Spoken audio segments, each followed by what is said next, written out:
Olá pessoal, tudo bem? Vamos para mais uma aula hoje de biologia, falando sobre a continuação da botânica. Ontem eu expliquei para vocês a classificação e hoje eu estou mostrando para vocês como é que vai ser a reprodução dos chamados vegetais intermediários, né? A reprodução dos criptógamas, briófitas e pteridófitas. Lembrar aqui para vocês que o que são criptógamas, né? São vegetais intermediários e apresentam dois grupos, os chamados briófitas, muita gente conhece como musgo, hepáticas, anthoceros e assim por diante. As pteridófitas são mais conhecidas como samambaias, avencas, selaginelas e a cavalinhas também muito conhecidas. Esses vegetais nunca produzem frutos, flores e sementes. Fique bem claro, são intermediários, eles não são completos nas suas estruturas consideradas boas para o vegetal. Os órgãos reprodutores, as maioria das vezes, são microscópicos, né? Representados por estruturas que você tem que guardar bem o nome, arquegônios e anterídeos. Basicamente, é um masculino e um feminino. Por isso que são chamados de criptógamas. São plantas que dependem muito do quem? Da água no meio ambiente, para quê? Para a fecundação. E você deve lembrar muito bem, ou nunca deve esquecer, que fecundação é o encontro do gameta masculino com o gameta feminino, independentemente seja animal ou vegetal. Sempre existe um masculino e um feminino. Ora, o chamado ciclo reprodutor deles, o ciclo reprodutor deles é por alternância de gerações. O que é isso? A gente dá um nome mais científico como metagênese, no qual existe uma meiose intermediária ou simplesmente espórica. Então aparece um esporo primeiro, que muitas vezes é haploide, tá? E essa formação desse esporo é fundamental com a ajuda da água para o processo reprodutivo, para o processo de fecundação. Agora, lembra, existe um período chamado sexuado e outro período chamado assexuado. A fase sexuada, o que a gente tem que lembrar é que sexuadamente a formação de zigoto, a união do gameta masculino anterozoide e o gameta feminino oosfera. Não confunda gameta masculino anterozoide. Parece com espermatozoide. Por quê? Ele tem um movimento. E esse movimento está baseado no quê? Na presença da água no ambiente que ele está vivendo. E a eosfera já é um ovo, algo claro, não tão complexo como o ovo, mas que é muito importante, porque ele recebe anterozoide para poder o quê? Ser fecundado. A partir daí, existem mitoses e vão o quê? Produzindo novos seres, com as mesmas estruturas cromossômicas e, claro, que no final é denominado de esporófito. O esporófito, por sua vez, o que ele faz? Tem um processo de reprodução sexuada, que é justamente os esporos que agora vão produzir o quê? Vão se transformar por meiose e por mitose ao mesmo tempo, dando origem a um novo indivíduo chamado gametófito. A partir da reprodução sexuada do gametófito que surgem novos gametas, que aí o ciclo ou o novo ciclo começa a se formar. Agora, vamos lembrar, por que a gente observa a metagênese? Porque, basicamente, aí você tem que guardar isso bem para a hora da prova. Metagênese, basicamente, existe uma fase haploide, N, e uma fase diploide, 2N.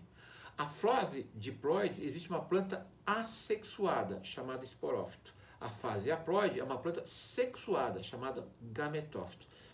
Esporófito, chamada assexuada. Gametófito, né? Gametófito já é a fase o quê? Haploide, tá bom?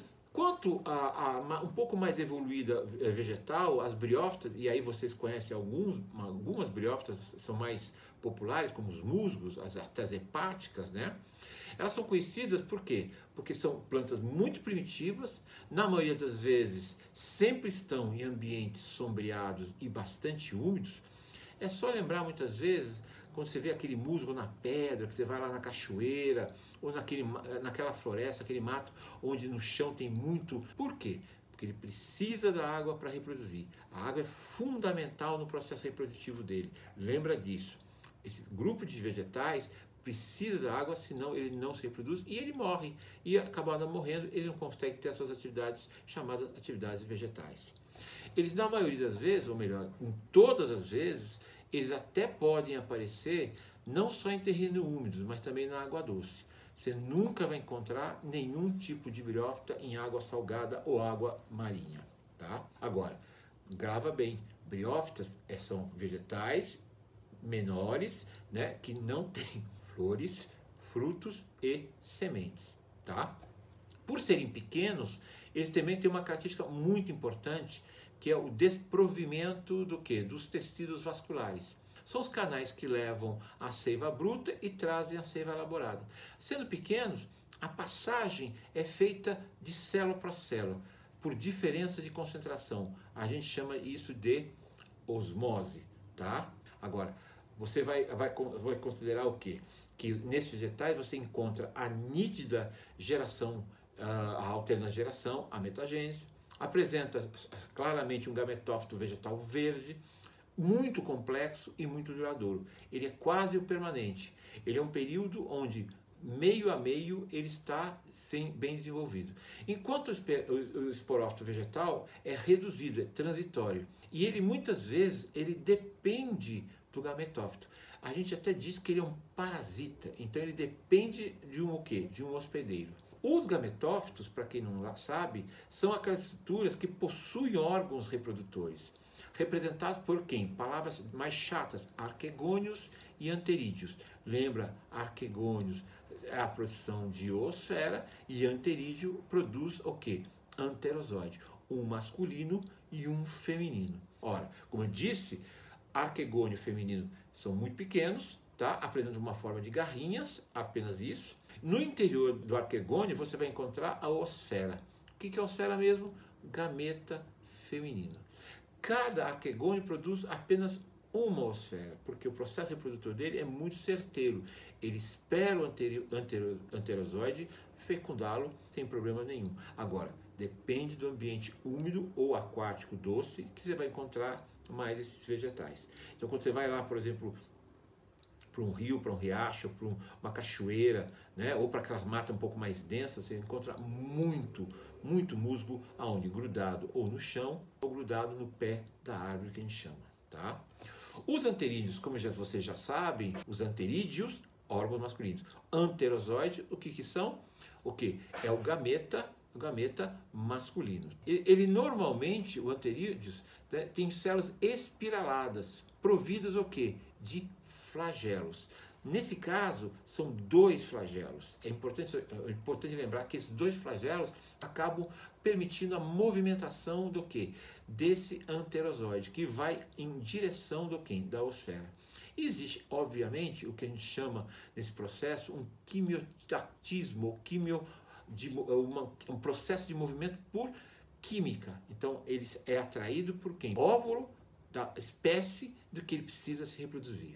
Tá? Isso é importante. Então a gente chama de quimiotaxismo, que é um processo bem conhecido que facilita, estimula o processo de fecundação.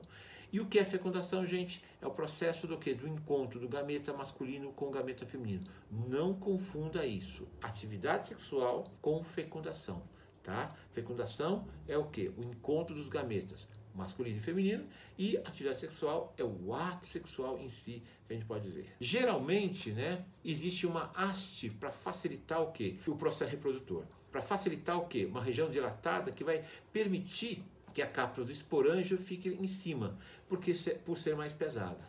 Agora, importante também é que justamente nessa cápsula que há a formação dos esporos, que são todos iguais, no quais, por isso que, por tal motivo, as plantas são chamadas isosporadas. Iso, igual. Então, esporos iguais.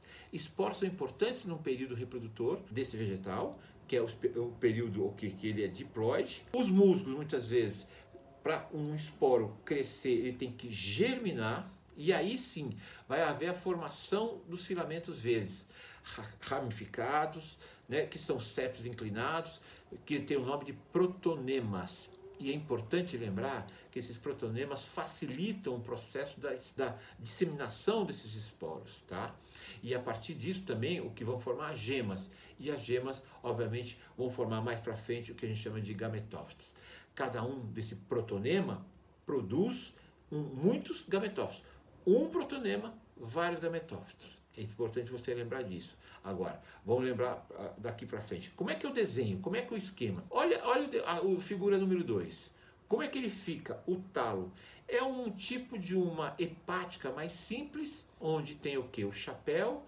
As estruturas que estão com haste são a parte chamada esporófito, E a parte de baixo, onde está o tale conceptatule rizoides, é a parte o quê? A parte gametófita. Lembra que eles não têm raízes, eles têm rizóides, que são estruturas simples e que obviamente facilitam a absorção da água do ambiente. O de baixo é justamente o musgo. Se você um dia tiver a curiosidade de arrancar o musgo para dar uma olhada, você vai ver o quê? Essa haste que é a base, lá em cima você vai ter as cápsulas, essa parte é chamada de esporófito, e a parte de baixo, que é mais folhosa, tanto que ele dá o nome de filoides, que são as folhas primitivas e que também ajudam no processo de fotossíntese. O que eles fazem? Ajudam a ter um espaço maior, mas mais para baixo, um cauloide, é um caule pequeno. E por fim, um rizóide. Essa parte todinha é formada, a gente dá o nome de gametófito. Então, o gametófito é formado por rizóide, cauloide e filoide. O esporófito é formado por haste e cápsula. E, obviamente, dentro dessa estrutura existe o quê? A estrutura chama caliptra, que é justamente onde estão os arquegônios, tá? Bom, aqui mostra, por exemplo, como é que é o ciclo, né, basicamente, do musgo, que é o mais importante, tá? Então, vocês estão vendo aqui a parte de cima do ciclo, embaixo aqui na figura, eu mostro bem claramente o quê? O período ou a fase esporófita, é aquela fase diploide, né? A fase onde o esporo é produzido e, obviamente, vai o quê? Vai, através da meiose, produzir o quê? Os chamados gametas. Esses gametas vão formar o quê? O gametófito. E que, obviamente, o anterozoide e o chamado a oosfera são o quê? As duas estruturas importantíssimas para o processo da fecundação. Toda fecundação surge um novo indivíduo, esse novo indivíduo vai o quê? Lá no arquegônio vai justamente o quê? Se desenvolver, formando um novo esporófito. Então, o tempo todo o vegetal está o quê? Nesse ciclo diploide, haploide, diploide, haploide, esporófito, gametófito e assim por diante, tá? Quando a gente vê, pela última grupo dos mais simples, as pteridófitas, que já também são as plantas pluricelulares, são autótrofas, são aquelas que produzem o seu próprio alimento, vivem em ambientes terrestres, muitas vezes úmidos, mas sombreados, mas não com tanta água quanto os musgos, tá? Você encontra, na maioria das vezes, uma das florestas mais ricas em termos de biodiversidade é a Mata Atlântica, tá? Você vai encontrar uma série de espécies diferenciadas, tá? Até podem viver em água doce, mas é mais difícil. E do mesmo jeito, não suportam o ambiente marinho, tá? Essas plantas são já vasculares, traqueófitas. O que é isso, professor? Que possui vasos condutores. Seiva bruta, seiva elaborada. São o quê? Vegetais maiores, tá? Se são maiores, eles precisam o quê? Ser mais rápido no transporte da seiva bruta e depois no transporte da seiva elaborada. Para lembrar, seiva bruta é lenho ou xilema, seiva elaborada é liber ou floema. Isso é uma coisa que tem que saber sem pestanejar. Agora, lembra também que aqui apresento meiose intermediária ou espórica, tá? Apresento alternância de gerações, que a gente já sabe que é a metagênese, bem nítida, isso é importante vocês perceberem isso. Tanto o gametófito como o esporófito são macroscópicos e verdes. Tá? O esporófito é o vegetal complexo, com duradoura e permanente, e autótrofo. Na maioria das vezes possui raízes, caules e folhas. Não possuem frutos nem flores. Raiz, caule e flores. E, de certa forma, vamos lembrar que as estruturas já não são o quê? Pequenas, são maiores. Pouco maiores do que os musgos. Já são mais fáceis de serem vistas e mais fáceis de serem estudadas. Tá? Quem produz os esporófitos que estão nas folhas, tá? E justamente as folhas, além de terem a função do verde para a produção da fotossíntese, a função da fotossíntese, eles também o que são estruturas que facilitam o procedimento do que de reprodução. São estruturas férteis, tá? E aí você vai falar assim, como é que eles vão produzir? Eles acabam armazenando por um tempo os chamados esporos, tá? Dentro dos esporos existe o quê? Os esporófitos que produzem os esporângios, que são estruturas reprodutivas. E aí, através da meiose, se produzem os esporos. Em relação aos esporos, existem dois grupos, isoesporadas e heteroesporadas. Professor, isosporada e heterosporada, o que é isso? Nada mais é quando você tem uma fase de um tipo apenas de esporo, esporos iguais em tamanho, forma e número. Enquanto a heterosporada, ela já tem o quê? Esporos diferentes, não só em tamanho, em número e em estruturas reprodutivas, tá? Vamos lá, reforçando. As pteridófitas são isosporadas que produzem esporos morfologicamente iguais. Exemplo, samambaias avencas, por exemplo. As pteridófitas heterosporadas produzem dois tipos de esporos. O microsporo é pequeno, numeroso, e o macrosporo é grande e pouco numeroso, no máximo em número de 4. Selaginella é o exemplo melhor que eu posso dizer para vocês. Os esporos germinam, dando origem a quem? Aos gametófitos, também conhecidos como prótalos. Eita, nome difícil, mas não liga não.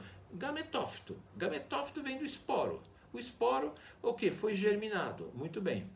Ele é verde? Sim. Ele é autótrofo ou autótrofo? Sim.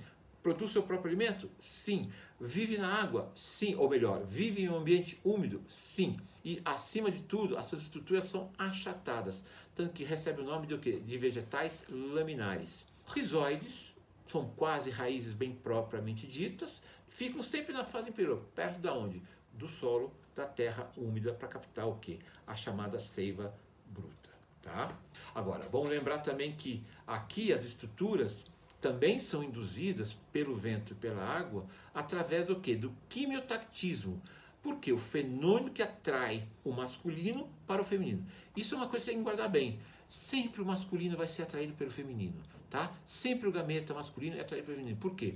É ele que se movimenta. É ele que precisa fazer o processo de fecundação e, obviamente, vai ajudar bastante no processo do quê? De acerto e disseminação da espécie no ambiente que está vivendo, tá? Agora, vamos pensar assim, a reprodução sexuada é chamada de oogamia. O que é isso? União de gametas diferentes de forma e de função. Ora, lembra do seu. O seu gameta o masculino, por exemplo, é pequeno. O gameta seu feminino é grande. Quem tem movimento é o espermatozoide. Quem tem atração é o óvulo. Aqui é a mesma coisa. Então, o anterozoide é atraído por quem? Pela osfera. Anterozoide pequeno, numeroso, é captado por quimiotactismo por quem? Pelas oosferas, que são em pouco número.